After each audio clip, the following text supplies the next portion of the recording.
Hello and welcome to another edition of the Moving Iron Podcast. This podcast is proudly provided by Axon, helping dealers move more iron for almost 100 years. Find out more at axontire.com. Axon was started almost 100 years ago out of a passion for keeping agriculture moving. It's that same passion that drives them today. With a vision for a better experience for both farmer and dealer, they set out to create a better way to move more iron. When you partner with Axon, you get immediate access to a full range of products and solutions designed to meet the complex needs of today's grower. Axon carries all major brands and sizes of tires, wheels, and tracks. From custom colors and sizes to fully customized wheels, you can have the solution for virtually any problem today's farmer is trying to solve. To find more or become an Axon dealer, please visit axontire.com. This podcast is also brought to you by Valley Transportation. Valley has over 33 years in the trucking business, moving ag and construction equipment across the country. For more information, go to valleytransinc.com or give Parker a call at 800-657-4910. At Valley Transportation, our goal is to help you reach yours. Moving iron in the 21st century. Hard-working people working hard for you and me. Moving iron time and time again. Through the years you'll find us here. Moving iron. Hello and welcome to Moving Iron Podcast 241. This edition of the Moving Iron Podcast is brought to you by Axon Tire, helping dealers move more iron for the past 100 years. For more information, go to axontire.com. Aaron. Yes, sir. When was the last time you sent an email to somebody and got something for free? Been a minute. Been a minute? Been several. Well, I can tell you right now, if you're interested in a really awesome gift from the folks at Axon Tire, send an email to marketing@axontire.com and make sure that you mention Moving Iron Podcast, and they'll send you a free pair of deerskin work gloves. Right? That's fantastic. That is pretty cool. It really is. So just send an email to marketing@axontire.com and make sure that you mention Moving Iron Podcast, and the great folks at Axon Tire, Jesse and the gang over there, will send you a very fashionable pair of deerskin work gloves. Check that out. Welcome to winter. That's right. Exactly. Someday it's going to come, right? There you go. Valley Transportation has been hauling ag equipment and construction equipment across the country for the past 33 years. Call Parker at 800-657-4910 for all of your trucking needs. At Valley Transportation, our goal is to help you reach yours. And no matter how you buy ag equipment, from a dealer, an auction, or a private party, Ag Direct can finance it.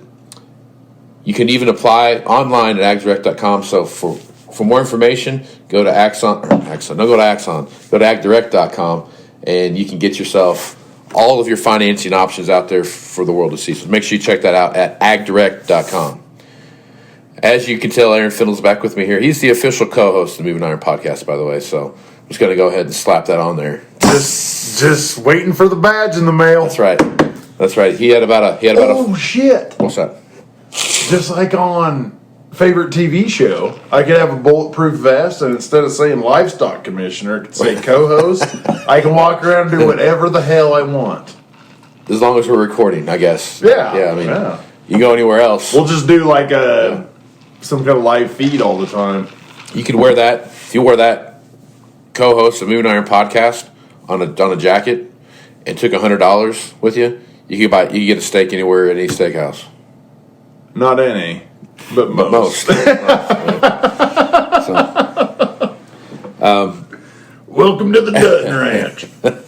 So, Aaron's on here. It only took him it's like a 4-year audition for you to get on to be the. And I still made it. You still made it, just under the wire though. Man, that is a low bar. Who knew somebody 6'6" was so damn good at limbo? Yeah, no kidding, right? No kidding. All right. So we've kind of done this 4-part series thing for a while, and I think the last part, we've kind of hit the high points of that. We talked about planters, we talked about hay equipment, we talked about tractors. We always talk about combines, so we're not going to necessarily talk about that one. But other than one little tidbit, what's that? Combines are selling. They are selling. They are flying off the shelf. They're not at auctions. Yeah. They're bringing close to advertised price. Yeah. Combines are selling. Combines. I never thought I'd see the day, and here we are. It is a uniquely Welcome to unemployment, Aaron. Yeah, but believe me, it won't take long for those suckers to start piling back up again. You know. Necessary evil. It's the what's that old adage? You know, if one person sneezes, somebody else around the world's got the flu. And, I've never heard that. And the combines are that way. Oh yeah. This year you don't get a sneeze though; you just wake up with the flu. Right. That's how it works. So there you go. So we've done that, and like you said, we've talked about combines all the time, and I think 2021 is one of those years. Kind of look back on 2021 here and kind of get an idea of a feel of what that looks like, and then what trends we see carrying over into 22. And for me, 2021 was a take all the playbooks you have and throw them in the trash, because there was nothing about 2021 that was at all remotely sane or like there was nothing that you could say that you could look back on historically anywhere. Right. When my son mows grass for a living, and he's 15, so living is, I'm going to use air quotes on that, but one of the lawns he mows is for a local case guy here in town. His name is Kenny Shriver. Kenny Shriver, yep. And Kenny Shriver is, I want to say, like 91 or 2, maybe 90, something like that. And he's been selling equipment literally longer than I've been alive. He's been selling equipment since 1945 or something like that, right after World War II, right? And he tells me the stories all the time about the first thing he sold was Case Company, J.I. Case. Jerome Ernest. Jerome Increase. Sorry. They sold these creamers. And these creamers... Cream separators, yep. Yeah. And he got $25 for one of those he sold. So you think about $25 in 1945, that's kind of that's a big deal, right? He made an art out of selling those cream separators.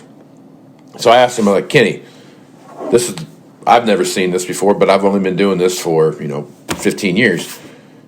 In all of your years of experience, have you ever seen anything like this where there's no used equipment to sell, no new equipment to sell? Because usually if you've got a bunch of new, you might not have any used. If you got a bunch of used, you might not have that much new. There's always a yin and a yang. Or we got a bunch of everything, the commodity prices are the same, and we're just going to sell shit out of everything. Right. And he goes, I have never in my entire life seen of or heard of anything like this. So if a guy that's been selling equipment for the better part of 2/3 of his life, literally 2/3 of his entire life, right. I gotta believe that this was some seriously uncharted territory that we never crossed. And all the stuff that I do when I look at trend lines and how the market's playing out, and month over month this and month over month that, then we kind of started talking about that in the first of the year. We had those, from January, February, March, we started talking about row crop tractors. Oh my God, those were the first thing to take off and fly, and here they're just flying off the shelf. And we dumped 6,000 units off the retail marketplace in just a few months. And we had that thing happen, and then all of a sudden combines kind of started catching on fire and running, and then all of a sudden sprayers, which was everybody's favorite dog to kick, started taking off and going. And then by the time we get to where we're at today, late December 2021, you step back and take a look at this, and the whole world's on fire. Oh, yeah. And there's not enough fire trucks to put any of that fire out. You went, in 1 month period, from a four-wheel drive being the one tractor available in the wholesale world to, why in the hell did you email me or text me about a four-wheel drive? Are you nuts? Yeah. Are you feeling ill? Right. In 1 month. Yeah. Yep. Like the one thing you can get to, there's no way on earth with your firstborn you can have this. Right. Yep. And the other funny thing too was just insane. Remember how fast? So it's like the combine thing took a while to kind of catch on fire and run. But you remember leading up to that, and then to me this is like a new canary in the coal mine thing. How fast combine heads went. Corn heads. Oh yeah, and platform heads, especially rigid flex strippers. But I want one of those. Can we build a rigid flex draper? It'd be the single most confusing thing on the planet. I'm so confused. What am I supposed to do? It doesn't do shit. What do I do with my hands? I don't know. So if you have that whole thing set up, rigid flex drapers went fast, but corn heads went like that. It was. You know what I mean? It was like 1 week in September. Yeah, and you wake up one morning, and this was like corn heads were selling, like people were fighting over corn heads in May, Yeah. in April. I mean, they hadn't even planted corn yet. And you know what? But here is why the market took such a hit. It's because nobody got any new ones, so all the used ones went back out and Right. off the advertisement. Huge hit. I know that from personal experience. I had to unsell several heads. Well, how many used corn heads do you have in the market right now? Right now? Yeah. I don't know. Hardly any. I mean, that's There why. you go. One dealer in New Mexico has an 843 low 10 oil bath. That is it. But you can get a Bish adapter, put it on an X9, 88, all the way down to an 8820. Yeah, We're good. The problem with putting on the X9 is that the X9 would actually eat the head because the Probably would. the throat is so open. Right. Open throat. Hey, how fast are you going that X9 with that 8-reel corn head? 22 miles an hour. If you drive fast enough, it just throws the ears up in the bin. But if you look at those kind of things, this year had an oddly, what's the way to put this? It had like an odd feel to what was going on because there was some panic coming into 21 Right. out of 20 because you got to remember now. All that being said, March of 20, right? March of 20. The world shut down. Corn hit $3, right? Fast forward to like September, October, and corn actually had gained $3. And I remember driving to work one day. It's like corn's going to hit $6 today. Holy crap! Right, and it did. It got to $6, and then it went to $6.50 something or another. But then it had a quick retreat back down to like $5.25, $4.98, yeah. something like that. But now it's built back up to where we're at today. Now, there has been so many things happen this year that we had to kind of reinvent the wheel to make things happen, right? Yeah. Now, not reinvent the wheel in a bad way because, I mean, not like there was a bunch of a struggle trying to get things to sell or trying to find buyers for anything or those kind of things. You know, I had Tony Laporta on here a couple podcasts ago, and he was talking about the what's the cost of uncertainty look like, and I think 2021 has been that so far. Yeah, that's very well put. You know what I mean? It's been like, what, I don't know what to do, so I don't know, I'm going to miss out on a deal someplace, or I'm going to miss out on this, or Irrational behaviors. All the guys that sold their corn for $3.75 coming in to 2020, $4, something like that, if they had waited till March, which no one never does, right? But hypothetically, had they waited till March and listened to guys like Sean Hackett that were saying, like, don't sell anything till March because we're going to see this big run, they would have sold their corn for $7. We had guys that had corn in March that were selling stuff to ethanol plants for $7.80. You know what I mean? Right. Because they were paying $2 above the board. Exactly. Because they needed corn. So I don't know if the ethanol plant in an area enough, where the basis is bigger than anywhere else in the country. Yeah, oddly enough, that ethanol plant manager they had a new one come in shortly after that. So I don't know if that was a planned thing or just coincidence. But good job, guys. But that being said, it was just like a year full of what's going to happen next. Right. Where am I? What am I doing? What's the right thing for me to do? I've got so many choices to make right now on so many different things across the board. Which one do I need to prioritize? How am I going to prioritize and execute these million different things going on around me? Yeah. And that's what 2021 has been, even to this day. Where it's the 22nd of December right now. So for basically 12 and a half months, it's been like, all right, today's a new day, and we've got a whole new set of decisions to make that we've never had to make before.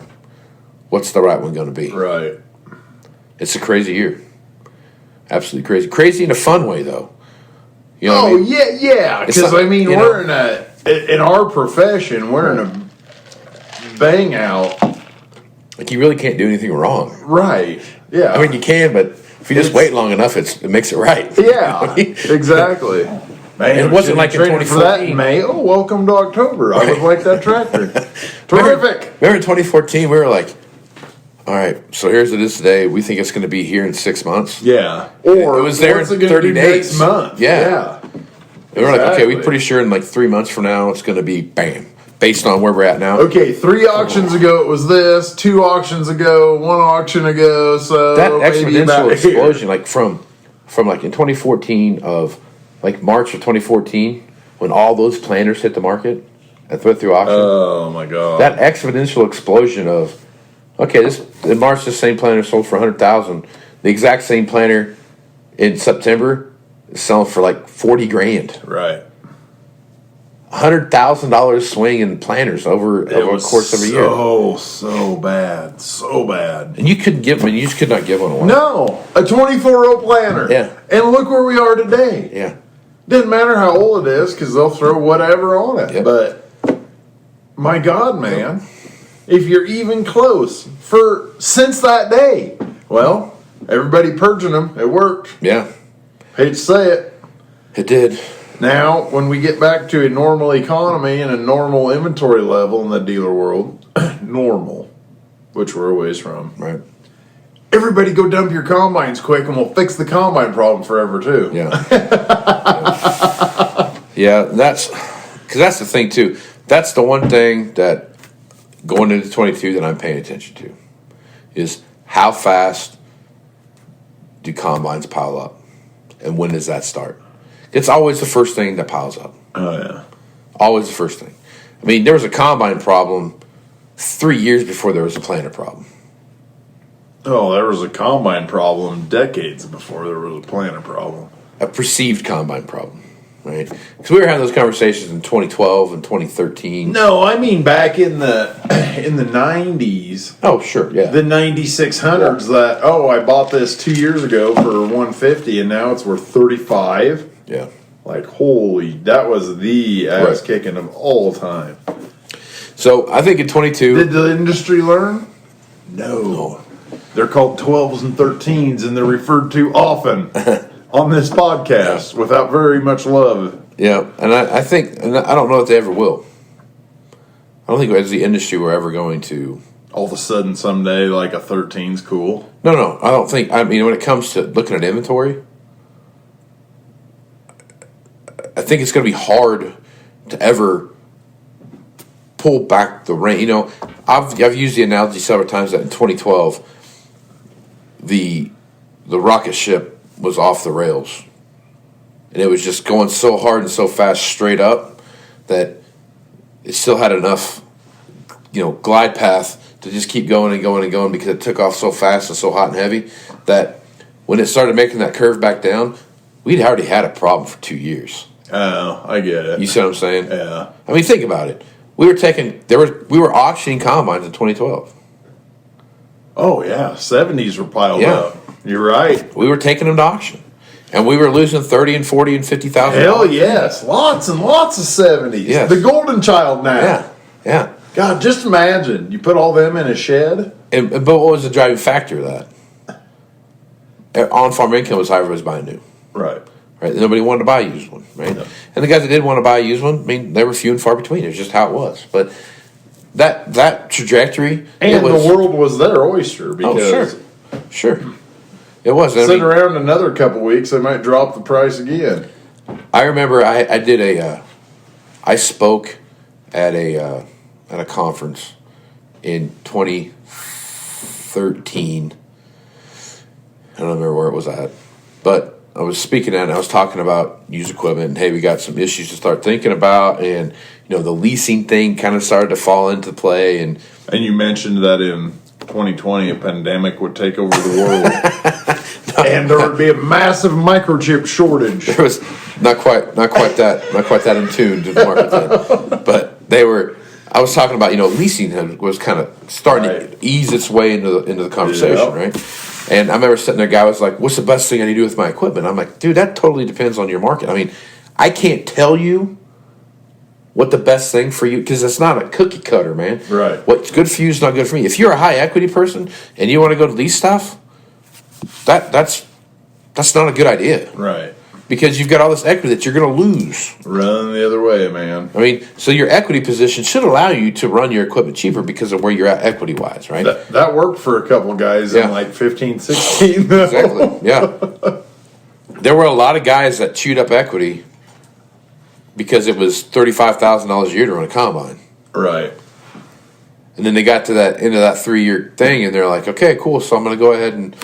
no, actually, you're at zero now. Yeah. Right? You're back to zero. Now, guys that were in a position where they had some equity, but they were kind of break even, they were maybe underwater a little bit, but maybe right on top. Leasing was a freaking gift from God. Exactly. You know what I mean? Because they had an opportunity to sit back and be like, if they were a little upside down, they roll that into their lease. It becomes part of the payment. Whatever. And then they get. And my whole thing back then was like, you hedge your corn, hedge your iron. Right. You have 3 options on a lease. You can release it, you can buy it out, or, when I mean buy it out, I mean like you're going to do a principal note, right? And the third one is you can turn it back and be like, let's do this all over again, boys. You know what I mean? Yep. Here's my $30,000 or $50,000 for my first payment. Let's see what happens again. Exactly. And that was 2014 to 2018. 18 for sure. You know what I mean? And that's how that was. And all the finance companies, I don't care who you were.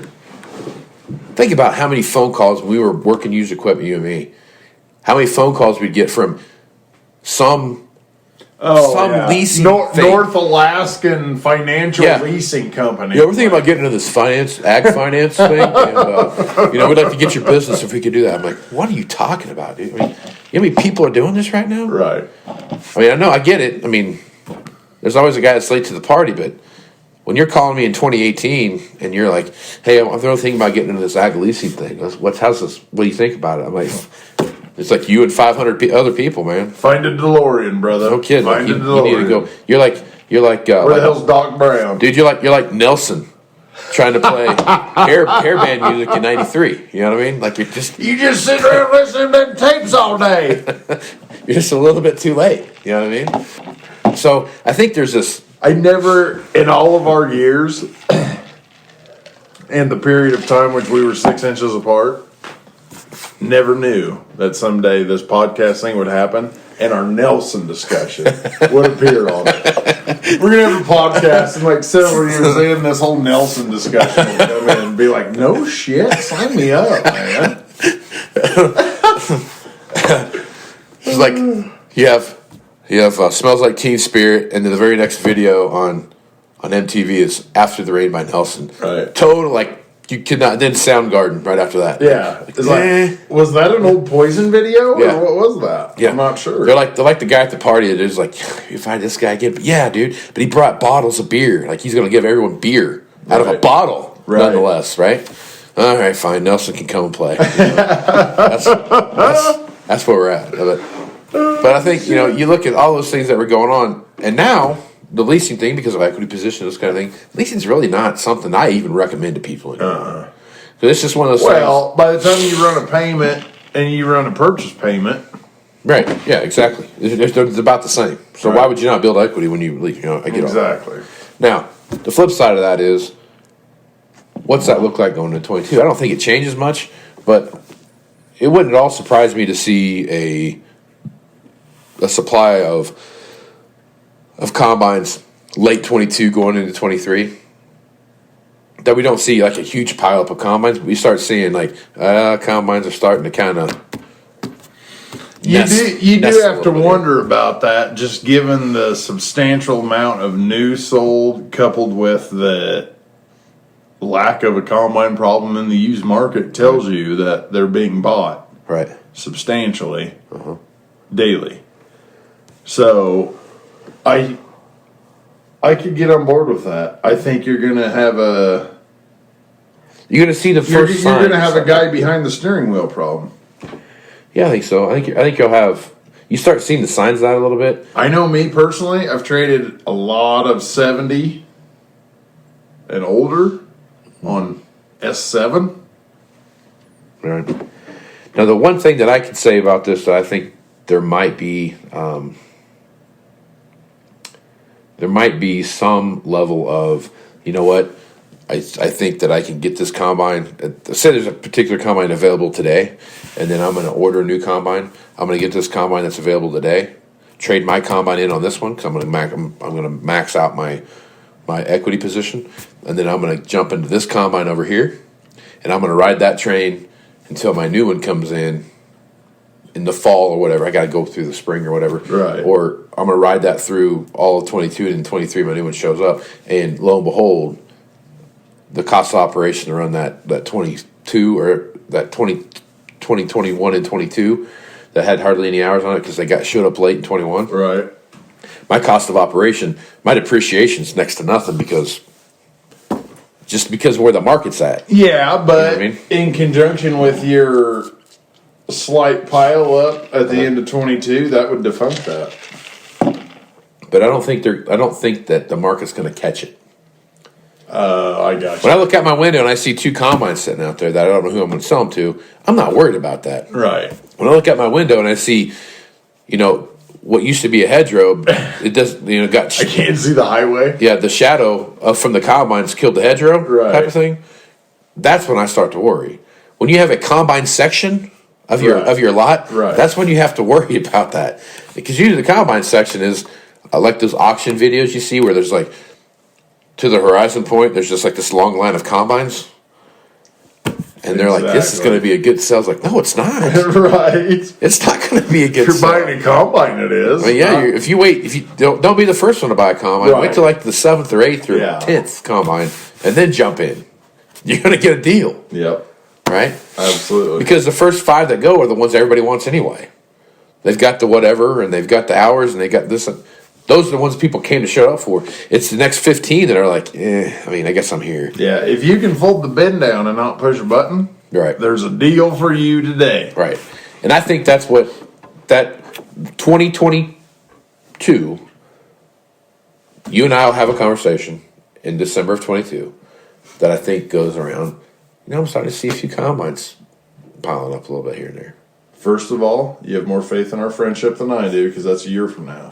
Anything could happen.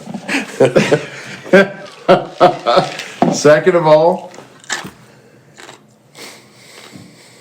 I hate to say this because I exist on this earth for the last decade because of used combines. I hate to say it. I hope you're right. I do because that's my wheelhouse.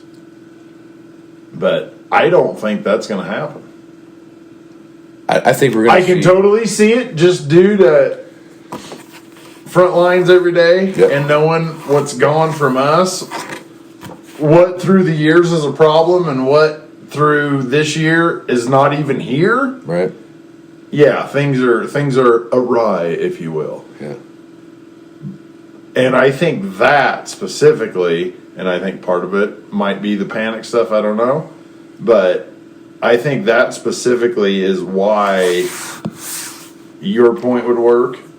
But I just don't think... And keep in mind, I was one of those guys that's like, oh hell, 18 months, we'll have shit piled up. This will be over with. And then everybody got me on the 3-year kick. Mm-hmm. If that's the case... And knowing where manufacturers are at almost day-to-day basis, week-to-week basis, I don't see that happening. Stop. I want to make sure you understand what I'm saying about a pileup. I'm not talking like full-blown... No, I know. Right. 5-alarm fire. Not 100 combines in inventory. There's 2 combines out there that we don't know what we're going to do with. Right. That's... Right. And then, no, I know. I get it. This is like the... that precursor to the any zombie movie. Like, one guy gets it, and then the next guy gets it, and then before you know it, there's 7 or 8 guys running around trying to like eat your brains. Right. That's what I'm talking about. It's like we're gonna have that conversation. I'm like, I don't know, dude. There's a few comments out there. The minute that you have combines that you don't have buyers for, whether it's 1 or 100, they're like rabbits, dude. They multiply quick. Oh, yeah. You know what I mean? Yeah. So you're talking like feral pigs, right? I mean, like there were 5, and all of a sudden there's 25, and we just went to sleep. Well, and it's one of those. It also becomes a math problem of there's a buyer for everything. What's the number? Right. If those start to slightly stack, they fall. Yeah. They fall quick. They fall hard. Yep. And I think, that's what I think that when it combines. Man, now I feel like we're on the podcast again. Talk about values falling, not. Well, look one up on the internet, and I'll give you 10+%. So the other dealer. I think going into 23, out of 22, going into 23, at the end of 22 or 23, you and I will be having a conversation about combines. That is like, you know what, man, I'm really starting to feel some pressure on combines. I get it. I could see it either way. I really could. Because I don't think. I think a combine. If I disagreed with you, we'd have nothing to talk about. Exactly, especially when it comes to just the sheer price of equipment these days. Right. Right. I mean, you're talking. It's just. I mean, you're gonna start talking about some used combines that are gonna be hitting the $500,000 mark. You know, You can buy a hell of a good machine for what your down payment is on some things, man. Oh, sure, yeah. I mean, so you start looking at that perspective. Now, guys are going to start looking at how many acres do I need to have to get a $450,000 used combine? Yeah. You know what I mean? I couldn't afford a new $450,000 combine when they cost that much new, farming the same number of acres. Now, how am I going to make that work on? I mean, it's the same math problem, right? Right. It all comes back down to those things. So, I don't know. A lot of stuff that we talk about in here is sheer speculation. But to me, I think 22, we see a normalizing combine marketplace. Going into 23, we start talking about, I don't know, these combines are. I think we have to start watching them. You know. The only thing I will say is this: we're about 30 minutes into a podcast that combines weren't going to be mentioned, and here we are. For the last 15 minutes. At least I was going to go with 20, but Right on. it is what it is. Good stuff. Well, That's the world, man. That's how we roll, baby. If it wasn't for combine problems, there would not be a used equipment segment of the business. Yeah. Combines held in the regard it is. Combines in the equipment business, they are the OPEC of the equipment business. Yeah. They dictate everything that happens with that business, right? OPEC and oil, combines in the equipment business, man. Yep. Right? Because that everything hinges on what combines do. Absolutely. It is if a combine values start to shrink, tell me the last time that in 2012 or 13, 14, anything like that, row crop tractors, you can sell a row crop tractor about any time, right? When combines cratered and planters followed right behind them, wasn't that much longer that we were taking a look at whatever they were at the time, 8360Rs and 385 Magnums and those kind of things. And we were dumping them as fast as we could. Oh, think of the 1,000 to 2,500 hour 360s dumped. Yeah. Dumped. Lost money. Yeah. Get rid of the damn thing. Yep. Don't trade for any 360s. And everybody forgets that. What on earth? They always forget that. Every time we talk about this, they all forget it. Oh, yeah. It's the craziest thing. So it is trading 8Rs for choppers. Just to get rid of them. Just to get rid of them, yeah. Man. Yep. Whew. The only thing we never did trade for was a cod picker. Right. And we were close once. You and I were really close one time. Like, we got this guy. If you did this, we got this other guy. What was it? It was either a CS and we wanted a CP. It was a CP 690. And we wanted a CS. And we wanted a CS because we had a guy. We had a guy in Kansas that was going to buy. Right. That was going to buy that. And if he didn't, Kansas Western cotton is stripper cotton. Right. Yeah, we had to have this. And my old adage was, never trust a stripper. There you go. Of any kind. So that's why we didn't buy it. That's exactly right. All right. And here we are, cotton pickerless. It's not all a bad thing. All right. We're not picking, but we are grinning. I feel like that's a good place to jump off, Aaron. People want to get out to you. talk about what's going on. What's the best way to do it? Give me a call or text 308-760-1193. I am also time to time active on the Twitterverse at Aaron Fintel, Aaron, first name. And one of them should suffice, my good man. Yep. And you can find me on Facebook, Twitter, and Instagram. That's where you find the latest edition of the Moving Iron Podcast. Also go to MovingIronLLC.com. Look for more information soon to come about the Moving Iron Summit in Nashville, Tennessee. That's going to be September 6th, 7th, and 8th at the Hilton downtown there in Nashville, right off the strip. All colors. All colors. All colors. I don't care what color you are. I'm colorblind. Come on out and have a good time. So check that out. And check that out. You're going to see a lot of good stuff there. I'll get some speakers out here before too long, get that stuff lined up. But it's a great place to come and go. Aaron's been to the very first one before Moving Iron Summit was a thing. It was just a gathering. It was a gathering. Yep. It was like it was a gathering. There were like 10 dealers in there. Yep. And that was about it. No, it was bigger. Even the first one was bigger than that. It wasn't much bigger than that. There was like 22 people in the room. Man, really? Yeah. Huh. Yep. Spaced out, I guess. Yep. We filled the room. Yeah, we did. Absolutely. So make sure you check that out. I'll have more information about hotel rooms and those kind of things. So with that, I want to say Merry Christmas, Happy New Year to everybody listening to this podcast. It's been a great run. Thanks for your support over the years, and I truly am humbled by the number of people that listen to this podcast. So it's blown my mind from what it was going to be, what I thought it was going to be, and what it's turned into. And I couldn't have done it without people like Aaron and Sean Haggett, Chip Nellinger, Rich Bosson. The list goes on and on and on. Tanner Emke. I mean, there's a million people that have been a part of that.